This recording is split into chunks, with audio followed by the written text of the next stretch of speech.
Hey comic fans, this is John, host of Video Games in the World. Today's comic review is Arrow, the Dark Archer, written by Jon and Carole Barrowman. Now, we all know that Arrow is one of the most successful superhero shows on the CW next to The Flash, Legends of Tomorrow, and Supergirl. This is a graphic novel that takes place between seasons 3 and 4, while flashbacks are shown about Malcolm Merlyn's origin. The Barrowmans did something great here, telling on the origin of the Dark Archer. Let us begin our review, folks.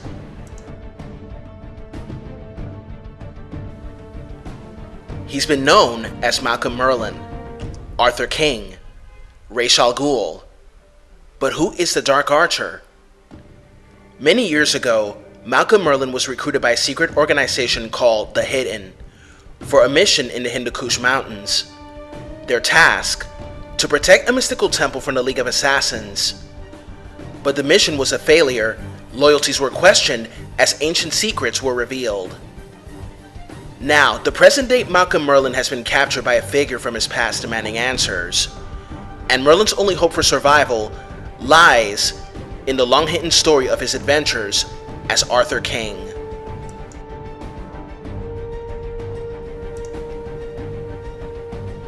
Okay, here are my thoughts on the graphic novel.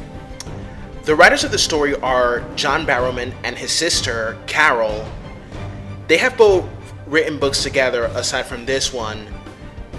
The books they wrote are Torchwood's Captain Jack and Selkie, Exodus Code, Hollow Earth, and so on. What I think of the story is that it was a good telling on how Jon Barrowman's character became Oliver's nemesis, the Dark Archer. It was a very dark story, enjoyable, and it has a very good character development on Malcolm's younger days and also the present day as well. I must give credit to both the siblings for such an amazing story, and also loved how Jon brought the character to life in the show by showing us how evil he really is and how at times you can actually sympathize with him or hate him to death. Like in season 3 that we saw flashback of Malcolm Merlyn when his wife died and when he got to the League of Assassins. At the time when he was becoming this cold-blooded killer that you see in the show. For the drawings, Daniel Samper, Juan Albarran, and Kyle Ritter did an amazing job. Darren Bennett did also good with the letters as well. They did a good job on drawing present-day Malcolm and flashback Malcolm, because flashback Malcolm looked like he was in the army or something. the buzz cut, you know. And I also liked how on the drawings on how they captured Jon Barrowman's modeling perfectly. The action sequences, landscapes, and ruins were very well drawn, and not to mention that these adventures gave me some sort of an Uncharted vibe.